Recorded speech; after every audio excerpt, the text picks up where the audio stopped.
Pemirsa, malam ini Polri mengirimkan personil dan bantuan logistik serta bantuan medis ke 3 lokasi bencana di Sumatera, antara lain Aceh, Sumatera Utara, dan Sumatera Barat. Pengiriman bantuan untuk membantu percepatan pemulihan di lokasi bencana. Dan berikut pemirsa laporan rekan Shena Damayana dari Pelabuhan Tanjung Priok, Jakarta Utara. Selamat malam pemirsa, terlihat situasi terkini di tempat saya mengabarkan yaitu di Dermaga 106 di Pelabuhan Tanjung Priok, di mana tepat di belakang saya ini merupakan kapal yang membawa ratusan personil dan juga puluhan kendaraan dari Kepolisian Republik Indonesia atau Polri yang bertujuan untuk menebalkan pasukan di beberapa titik terdampak bencana seperti di Sumut, juga Sumbar, dan juga Aceh. Untuk mengetahui bagaimana skema dan juga bagaimana agenda pada malam hari ini, kita sudah bersama dengan Brigjen Pol Truno Yudo sebagai Karopenmas. Selamat malam, Pak. Selamat malam, Mas Shena. Pak, sebelum kita lebih mendalam, boleh Pak diceritakan dulu tentang agenda di malam hari ini? Iya, untuk hari ini pada tentu kondisi yang kita sama-sama berempati ya kepada saudara-saudara kita yang berada di Aceh, Sumatera Barat, dan Sumatera Utara. Kemudian pada agenda malam ini dipimpin langsung oleh Pak Astama Ops Kapolri terkait dengan pemberangkatan personil sebanyak 237 yang terdiri dari pasukan BRIMOB, kemudian tim kedokteran, dan juga beberapa kendaraan seperti di sini. Terlihat dari tadi yang kita berangkatkan ada 75 unit kendaraan, itu kendaraan berat, ambulan, truk medis, swembut, hingga 47 unit motor trail. Dan juga ada logistik penting seperti tenda, genset yang dibutuhkan oleh masyarakat ya, tentu dapur lapangan, water treatment system, serta bantuan pangan yang siap saji, serta juga dari tim medis, Pusdokes ini juga ada bantuan medis lengkap dengan ambulan, peralatan kesehatan, serta tenaga dan vitamin. Nah, tentunya ini menjadi bagian daripada perhatian Bapak Kapolri untuk memprioritaskan bagaimana kondisi di Aceh, Sumatera Utara, dan Sumbar untuk menjadi bagian percepatan pada pemulihan mitigasi yang terdampak bencana alam. Khususnya pada pasca ini kita lebih pada concern bagaimana mengembalikan stabilitas sosial ya, sehingga dalam mitigasi pemulihan yang lebih cepat. Dan kemudian tadi juga disampaikan tentu kehadiran tidak hanya terlihat tetapi bagaimana berbuat dan kemudian dirasakan oleh masyarakat, dan tentunya ini bisa menjadi di tengah-tengah masyarakat yang bermanfaat baik korban bencana, termasuk kita juga masih mencari beberapa korban dengan DVI yang masih bekerja di wilayah bencana alam, di mana terus mengidentifikasi dan terus juga mencari korban-korban yang ada di sana. Pak, bagaimana dari Polri sendiri untuk bisa mengontrol agar bantuan logistik, pasukan maupun kendaraan ini bisa tepat menuju sasaran, Pak? Ya, tentu pekerjaan ini tadi disampaikan oleh Pak Astama Kapolri. Pekerjaan ini tidak bisa dilakukan sendiri oleh Polri.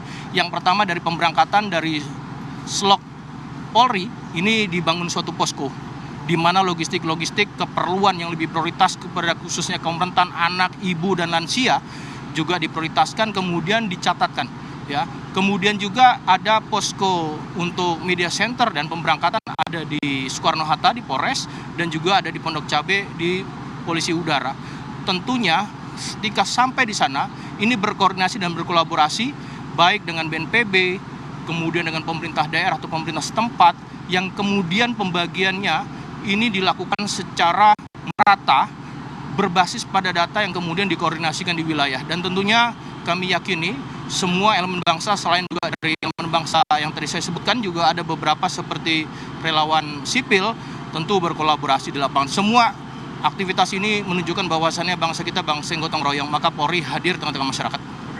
Pada 3 wilayah, Sumut, Sumbar, dan juga Aceh, tentunya dampak dari bencananya ini kan berbeda-beda kan, impactnya dari 3 wilayah tersebut. Lalu bagaimana, apakah ada prioritas atau perlakuan khusus terhadap satu daerah itu, Pak?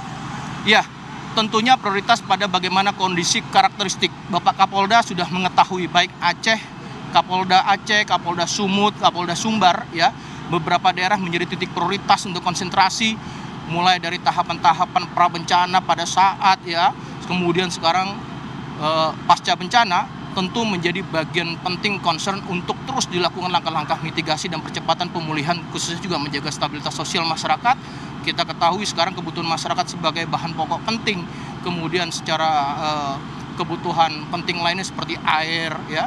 Ini kita juga ada water treatment system, kemudian dapur lapangan, kebutuhan anak, ibu, kaum rentan, lansia, ya. Ini juga menjadi bagian penting. Maka Pak Kapolda sudah memapping dalam landscape mana-mana yang menjadi prioritas. Dalam pengiriman logistik ini Pak, bagaimana Polri sendiri memastikan bahwa apa yang dikirimkan ke sana sekarang ini benar-benar apa yang dibutuhkan Pak? Di masa-masa darurat ini jangan sampai hanya cepat sampai, tapi juga berfungsi dengan baik. Ini gimana Pak? Iya, tentu tadi saya sampaikan Kapolda masing-masing 3 daerah, baik Aceh, Sumatera Utara, ya, kemudian juga Sumatera Barat, sudah memapping apa yang menjadi kebutuhan. Tentu kami tadi tidak bisa bekerja sendiri Polri di sini, tapi adalah kerja kolaborasi, kerja bersama, di mana kita memiliki filosofi bangsa yaitu gotong royong, ya, dengan seluruh elemen bangsa termasuk sukarelawan sipil. Tentu tadi yang kami sampaikan ada beberapa catatan penting, yaitu khususnya beberapa kebutuhan yang menjadi penting, yaitu tenda, ya, kemudian genset, dapur lapangan, water treatment system, bantuan pangan yang siap saji, kemudian juga bantuan medis dari Pusdokes lengkap dengan ambulan, peralatan kesehatan, dan vitamin serta tenaga medisnya. Ini menjadi bagian yang krusial tentunya. Dalam pengiriman logistik ini Pak, bagaimana Polri sendiri memastikan bahwa apa yang dikirimkan ke sana sekarang ini benar-benar apa yang dibutuhkan Pak? Di masa-masa darurat ini jangan sampai hanya cepat sampai, tapi juga berfungsi dengan baik. Ini gimana Pak? Iya, tentu tadi saya sampaikan Kapolda masing-masing 3 daerah, baik Aceh, Sumatera Utara, ya, kemudian juga Sumatera Barat, sudah memapping apa yang menjadi kebutuhan.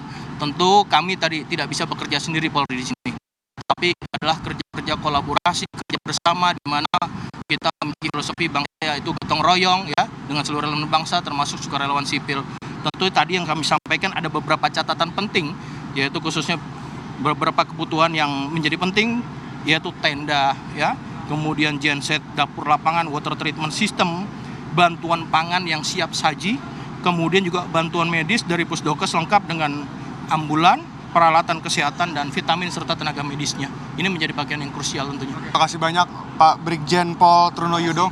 Semoga lancar-lancar semua untuk tugasnya Pak ya. Dan pemirsa, seperti itulah bagaimana statement dari Brigjen Pol sebagai Kapolres yang mengatakan bahwa distribusi logistik, pengantaran pasukan maupun kendaraan pada malam hari ini sudah sangat siap untuk bisa membantu 3 daerah yang terdampak, yaitu Sumbar, Sumut, dan juga Aceh. Tentunya doa terbaik untuk saudara-saudara kita yang sedang mencoba untuk bangkit pada saat ini. Demikian, kembali ke studio.